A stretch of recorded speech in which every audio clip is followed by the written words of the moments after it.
And welcome to another episode of The Frequency Effect, where we discuss how frequencies can be used in healing mind, body, and soul. I'm your host, Dr. Paula Abro, and today I have the absolute honor and privilege to welcome Garnet Dupuis. Yay! Garnet is the visionary behind the NeuroVIZR. And in case you don't know what the NeuroVIZR is yet, it's technology that's changing the way we think about meditation, brain optimization, and nervous system regulation. Garnet has dedicated his career to helping people enhance their mental performance and overall well-being through innovative light and sound experiences.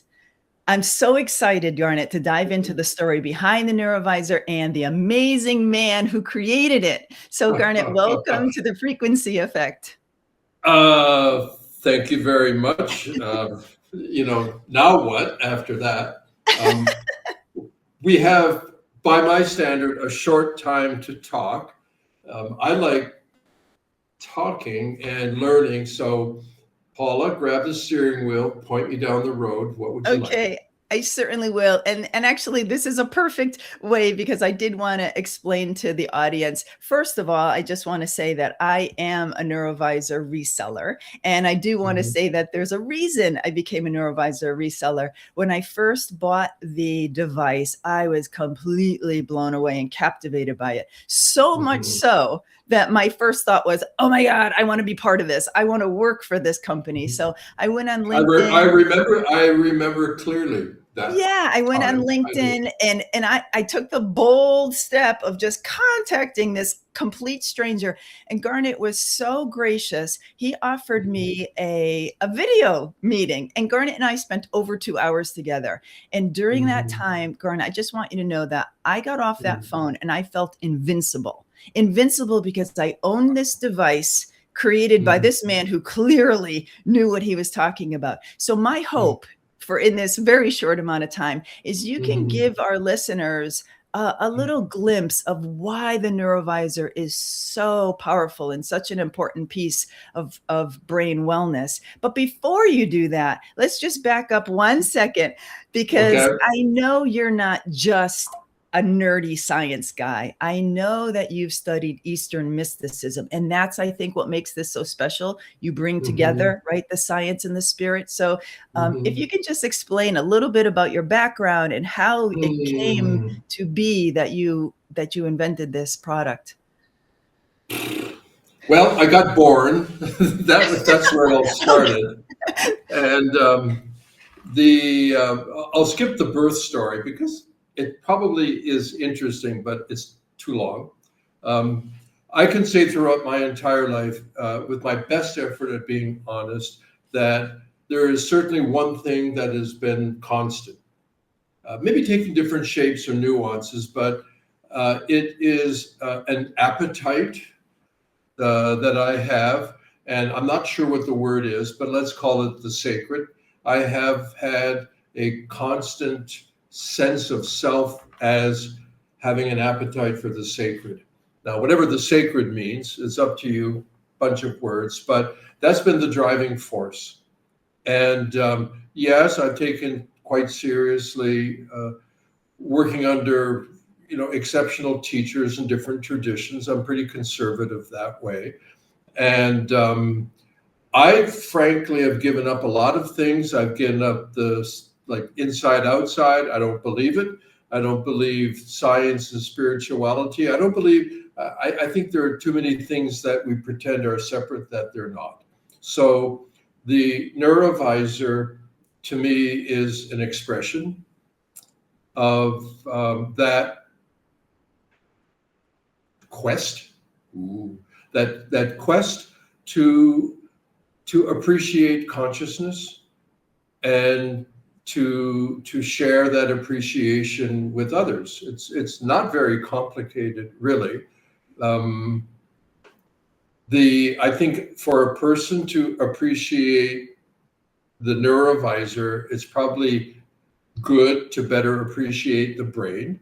I'm not going to get into the debate of brain and mind. I think it's a bunch of baloney. Again, I don't separate them. But neuroscience has accepted consciousness as a credible topic.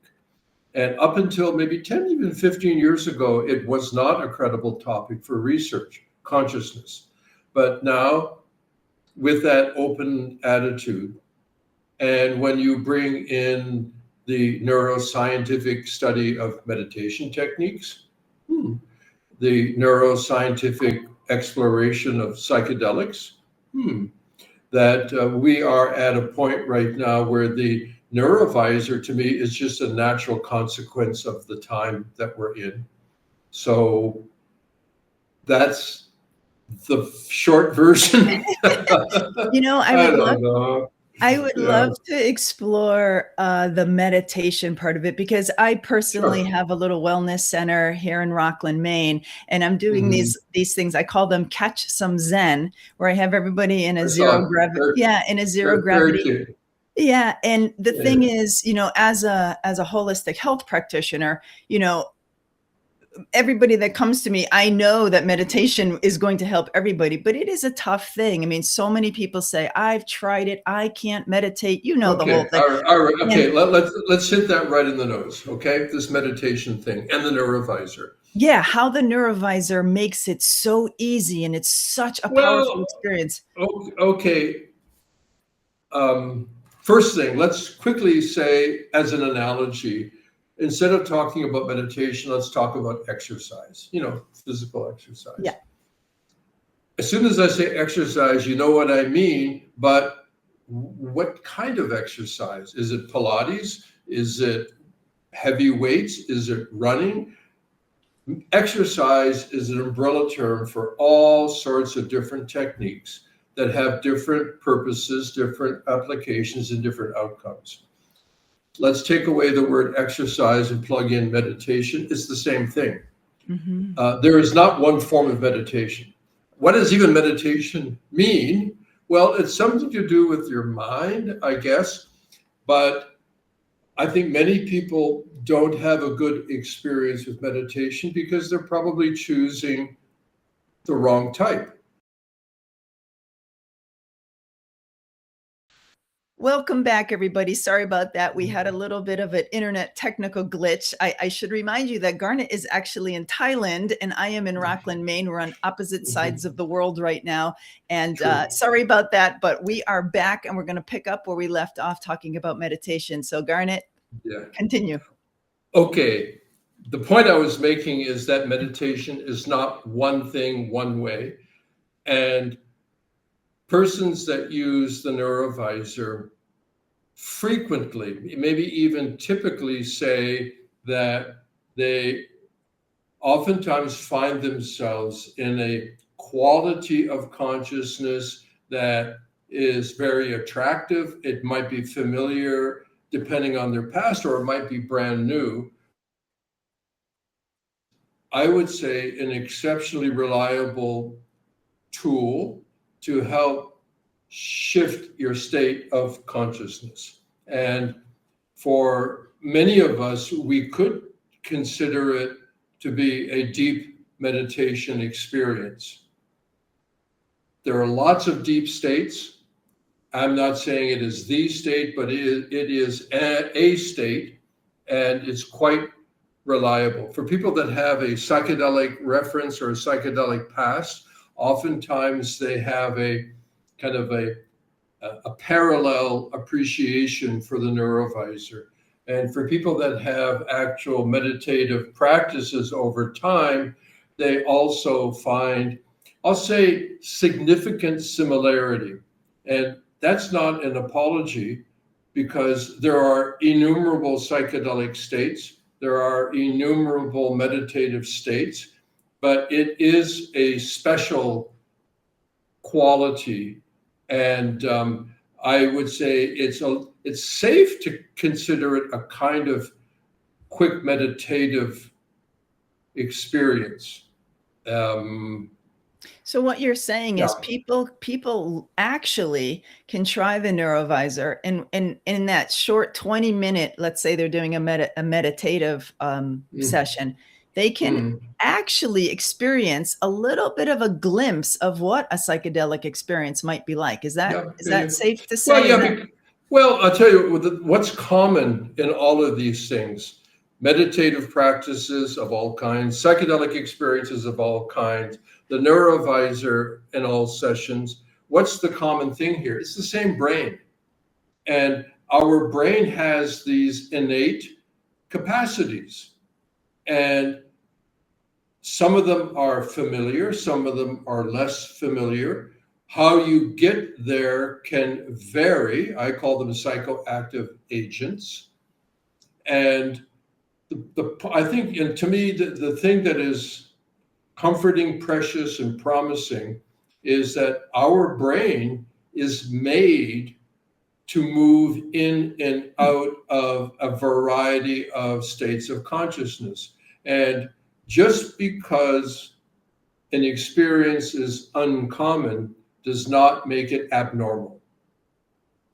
I think I'll repeat that. Just because a state is uncommon doesn't make it abnormal. So these expanded states are a natural innate quality of our brain. We're probably not meant to stay in that elevated high energy state for a long time. I don't think we are. We do settle back down into learning and habits and stability. However, that ability to settle into the stability and also to move up into flexibility is on a grand scale, but also on a micro scale. I think it's every inhalation and every exhalation follows that same dynamic. The inspiration, why do we call it inspiration when we inhale? Because we are opening up a field of possibility, and then we can harvest something. And then as we exhale, we come back down into the application of what we've learned. So to me, the NeuroVIZR is an instrument that takes advantage of a wide range of natural capacities in our brain. We're made for it. We may not have been schooled or skilled in it. We may not have known how to do it. Our culture doesn't support that very well. Our culture, a scientific, materialistic, reductionist philosophy.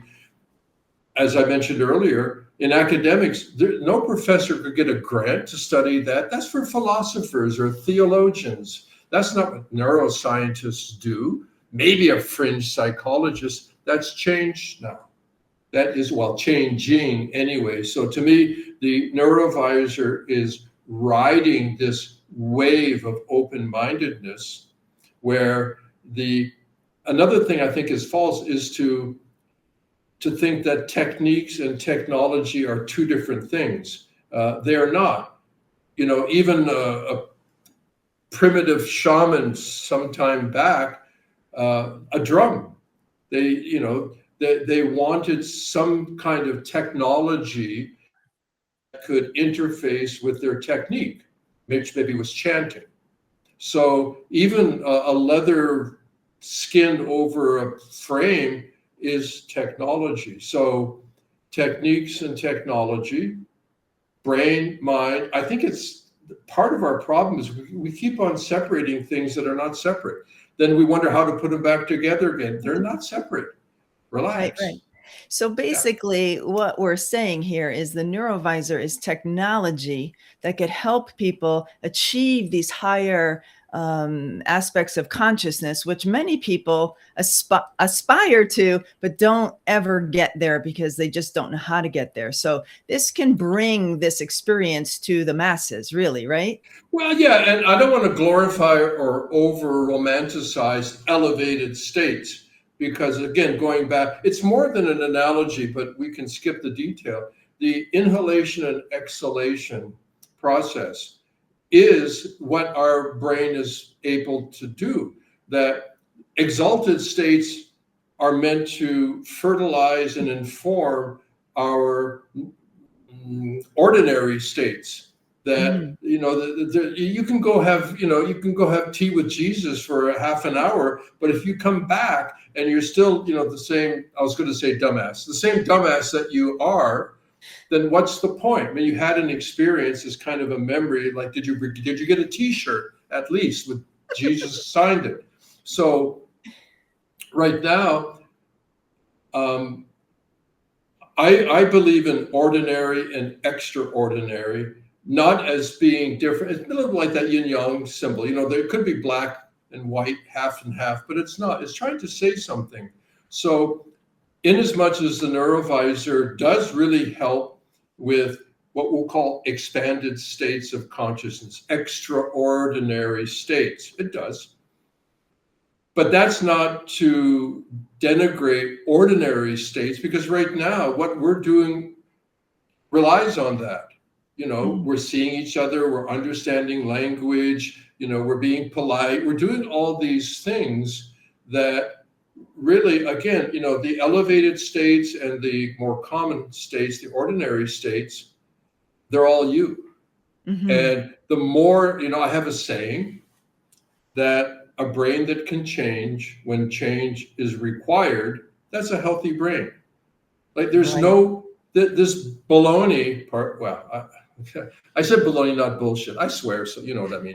But that this baloney that there is an ideal state and there's this ideal frequency that when you get that together, it's going to be great forever. And it's not like that. Right. It's all about flexibility, right? It's all about changing. I mean, didn't you write a book that says how to unstick a stuck brain? Yeah, right? yeah. Actually, it's a collection of essays. But yeah, because that's the whole point. That there, like right now, the way that you're seated, Paula, is comfortable, I assume. But if I didn't don't shake your head, don't move, no, don't smile, don't move at all. Right? That posture that was comfortable becomes uncomfortable if you can't shift and adapt. So it's the same thing with the mind, the brain, whatever, that this ability to be adaptive, meaning that when something comes, you know, if you're sad, guess what? That works because you had a reason to be sad. The thing is, don't be sad forever. You can move into sadness and out of sadness. You can have a down day, you can have an up day. You know, I had many misconceptions. Not many. I think just about everything that I really recognize now, in honesty, that I see that my model of reality is seriously flawed. How so? Yeah, well, a whole lot of things that I thought were true and accurate are wrong. And I think that if a person has this rigidity of like the safety of their belief, and then you try to come along and fit your experiences into it, well, you've got to keep on twisting your experiences around to fit this thing. And after a while, it's like, well, wait a minute. Maybe I don't have to constantly manipulate my experiences. Maybe I have to look at the shape of this box that I call my belief system, my model of reality. And that's much of what is in the NeuroVIZR design. Is it's meant to help brain mind, help you be more attentive and responsive to the experiences, and maybe not have to manipulate them quite as much. Maybe there's some kind of general perspective that is kind of like being more compassionate or more forgiving or more understanding. I call it, it conjures a way of knowing without thinking, which sounds maybe like, ooh, what's that? But that's honest. I mean, the short story for me with doing this stuff, because I started working with the blinking lights in all the mid 80s, so it's been a while. And so with the NeuroVIZR, like, I don't want that old stuff, I want to do something new. And I followed the premise of neuroplasticity and a lot of science. And for me, the light and sound experience was a lot of stimulation, like, you know, non-specific, like, wow, like fireworks or something. Yeah. And then bit by bit over time, I started to have an experience of some kind of communication. Like, it wasn't just wow, there was some kind of information or there was some kind of, like, I started the patterns and the colors started to kind of share their meaningfulness. Well, blue is like, what do you mean? Well, blue means blue. It doesn't mean anything else. And so the stimulation started to become more communication. And in the most recent phase, it's not like, ding, ding, ding, but stimulation to communication and communication to revelation. It's as though things are not being constructed or made, things are being discovered that were already there. So it's kind of revealing itself. And it's a mental mirror, revealing myself to myself. And if that sounds pretty like mystical, yeah, I agree. Garnet, I just realized something as you were speaking of the sound and the blinking lights. I thought, you and I know exactly what you're talking about because we know intimately what the NeuroVIZR is, but many people listening, we have to imagine that most people don't know what the NeuroVIZR is. So let's take one little step back and explain. Sure. And then, you know what? I didn't even bring one down to my office to show it. I bet you have one. If I can step off screen for like 10 seconds. I would love. Okay. Okay, guys, so you're going to see exactly what the NeuroVIZR is. It's just this little device with white lights that is going to just be put in front of your face with a little headset. And despite the fact that the lights are just white, when you have your eyes closed and you're doing one of these sessions, you'll see a kaleidoscope of colors. It's amazing. Okay, Garnet, you're on. He's back. He's back. So you can use any headphones that you want, like these. So first of all, headset. And it's very stylish. And it doesn't even mess up your hair. It's like that. And these are LEDs. And these are the new red LEDs. It's not turned on right now. Your eyes are closed when the thing is happening, and you hear sounds and kind of music and things. And with your eyes closed, you end up experiencing some pretty surprising visuals. And the visuals are because of the information sequencing. So you see all kinds of glorious colors, sometimes called impossible colors, because it's like, I've never seen that color before. And a whole kaleidoscope of different geometric forms and patterns. These are extremely well known throughout history. Our visual cortex interprets things this way. So you see it in cave art, you see it in psychedelic art, you see it actually in your head. The theater, the cinema is actually in your head. And your brain is creating this, correct? Absolutely. Yeah. That's the most amazing part, is that the lights are just white, but like you talked about, the signaling, it's not just fireworks, it's not just random, it's very purposeful, the patterns that you've created and the frequencies that you're supplying. Yeah, but this is our first language. And it is remarkable, mandalas and I'm going back to cave art because I have different cave art here in my walls, which you can't see.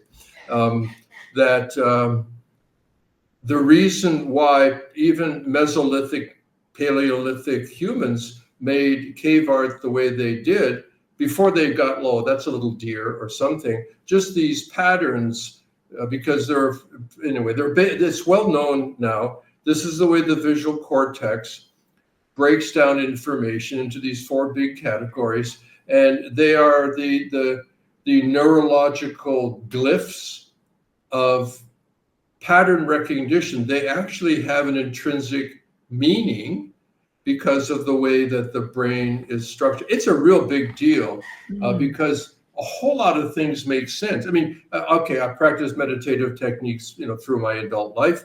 And sometimes you see a bunch of stuff and it's like, well, There it is. It should be no surprise because it's the same brain. It's just how you, like, what screws you tighten or loosen depending on your methodology. But the brain, we have a psychedelic brain. We have the brain of a mystic. We have all of those things. It's just the question of how we relate to it. And I call the NeuroVIZR an instrument. It's like a piano. A piano is just a piano, and then you can bang on it like a chimpanzee or like me, or maybe you can do chopsticks, or maybe you're Tchaikovsky. But just because a device has some blinking lights or some pulsing sounds, that's only the beginning. That's just the piano can make noise. So the whole issue is, what is the composition? What's the story here? Like, what's happening here? And now we know more than we ever knew. This is way beyond brain entrainment. Brain engagement is what I call it, because it's built on the neurology of recent neuroscience of what kind of signaling stimulation helps the brain change and adapt. And that's what the NeuroVIZR targets. Brain entrainment is sort of here and there once in a while, but that's not the thing that interests me, and it's not the challenge that we can now match with our neuroscience and technology. It's a real big thing happening right now in terms of technique, technology, neuroscience, meditation, psychedelics. These are all convergent activities bringing us to one point. And this is like, the big controversy about AI. Can AI be conscious? 150 years ago, the biggest in the Western world controversy, the social dialogue was, do animals have souls? And even then, with massive racial bigotry, do native people have souls? When it's characterized as a soul thing, but it's the same conversation. What is conscious? Because back at that time, they had automatas, they had wind up robot-y things, and the big thing was the clock. So right now, the issue of consciousness is the issue, and AI has brought it right smack in our face. Even though neuroscience has decided, hey, I guess what? Consciousness, I guess we should study it. Why? Well, because if you're not conscious, you can't do anything. So maybe, you need consciousness to study consciousness. Yes, exactly. Yeah, so anyway, I get all hot and bothered about the topic. I think before we close out, I would just like Sure. for you to speak to what benefit could somebody expect if they were to purchase a NeuroVIZR, or at least come to experience a NeuroVIZR. Like right now, Yeah. I think people understand that it's flashing lights and they hear sounds and they're going to see psychedelic experiences, and it might be a fun opening of consciousness, but it's for a brief short amount of time, but there's so much more to it, right? I remember speaking to you a couple of years ago thinking, my goodness, if everybody on the planet had one of these devices, the world would be a much better place, because it's really, it's helping our mood. It's helping just so much. So if you could, and I know asking you to be brief about something, but this is probably the most important part, is the benefit. Why, Gunnar? Why would I want one of these things, and why should? Okay, the preface to my short statement. I used to work quite a lot in healthcare, and sports medicine was part of it. People would ask me, what's the best kind of exercise? And I said, that's easy. They said, it's not easy. There's so many kinds. Come on, it's easy. Stop it. Tell me, what is the best kind of exercise? I said, well, the best kind of exercise is the one you're going to do.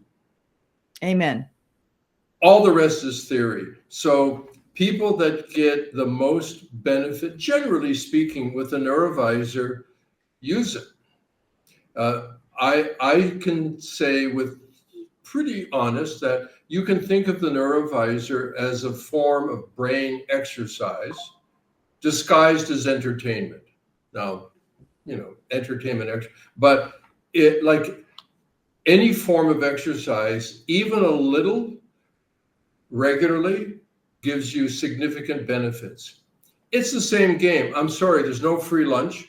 That you can use it once in a while, and it's fun. There's nothing wrong with having fun once in a while, but are you going to have any kind of identifiable benefit? Not as much, for sure, as if you have some amount of regularity. And what gets better? A ton of, how many things does your brain do? And it's like, if you do some modest exercise, well, you can walk faster, you can bend over easier, you can sleep better. These are all advantages of somatic exercise. So in a similar way, if you're exercising your brain, what could be the benefits? Everything. Like that many or more or something. So, one of the most evident ones, and there's a whole story there, I won't tell it, but that people generally have quite improved sleep patterns, and pretty fast. That's what, like, really? Yeah, really. And so, right off the top, wake, sleep, that's like, that gets better. And the other is busy, relaxed, that gets better. Helping somebody relax is a huge thing right now. If you can't get good sleep and you can't relax without intoxicants or a punch in the nose, then if you have better sleep and you have better focus and target tasks, and you have better natural relaxation, how many other things are going to improve? Right, exactly. I just like to expand on your point of the best exercise is the one you're going to do. I've been an energy medicine practitioner for almost a decade, and you can just imagine all the tools I have, all the gadgets, all the healing tools. And my poor husband has been the guinea pig for everything. Oh, you have to do this. You have to run this. And over the years, I have tried to force upon him dozens of different things. There's only one thing that man does religiously every single day. And can you guess what it is? The NeuroVIZR. I thought you were going to say he hugs you, but okay. Oh, well, that too. But we both have our own NeuroVIZRs on our nightstands, and we wake up. Yeah. And what I like to tell my clients is it's a perfect excuse to lay in bed for 12 more minutes, right? It's like hitting the snooze button, but it is fun and it is enjoyable. And obviously it's making us feel better because we are, taking the time to recharge it every week and to use it. So I just would want to encourage people to get curious at least about what it is. And if they have an opportunity to, and I know it's not easy, especially in the United States, they're not widely available here, but if anybody is listening from a place where they can get their hands on a NeuroVIZR or at least get a demo, I would highly recommend it. I also want to end by saying that Garnet has a brand new website coming out. Oh yeah, I forgot about that. Yeah, it has a really clever name. It's called GarnetDupuis.com. Dupuis is my last name, Dupuis. First name Garnet, 1 T, rhymes with darn it. So GarnetDupuis.com. It's probably up in a week or two. It is loaded to the gills, and there'll be a lot of things happening. You can right now click it, coming soon. You can put your thing in if you want to subscribe to it. It is, I'm scared to death. I'm a very shy person. And yes, to do this as open as this, let's see, but don't be bad to me, okay? So anybody out there listening, if you're a brain nerd like me, which is why I had so much fun talking to Garnet the first time I virtually met him. But if you're a brain nerd and you're interested in brain science and how all of this works, I highly encourage you. Garnet has a lot of educational content. He tells a lot of stories. So and your book, you can get your book, How to unstick a stuck brain through that new website. So Yeah, yeah. this was wonderful, Garnet. I really appreciate your time, and also I want to let you know that my next scheduled interview is going to be with Ryan Williams, who is the Yep. inventor of the Genius, and I know the two of you have something cooking up where Uh, we're going to combine the two yeah. technologies. So Ryan's a great guy. We've been buddies, personal and professional, 25 years, and I had my fingers into his Genius thing at one stage as well. So I think it's a beautiful match, or that. complementary, yes. Yeah, I do think so. So I look Ryan's forward. a real good guy, and he does very respectful work in his domain. Great. Well, we'll look forward to that. And in the Okay. meantime, I will be using my NeuroVIZR every day. And I invite anybody who's in Rockland, Maine, or the mid coast of Maine, please come out and find me at the Zen Den, and you can give it a try. All right, Garnet, Cool. I'm going to say good All right. evening or good night to you, because I know Yeah, it's night all right. for you. Okay, I'll say from Thailand, Sawadee Krap. Thank you. Thank you so much, Garnet. Bye-bye. Bye-bye.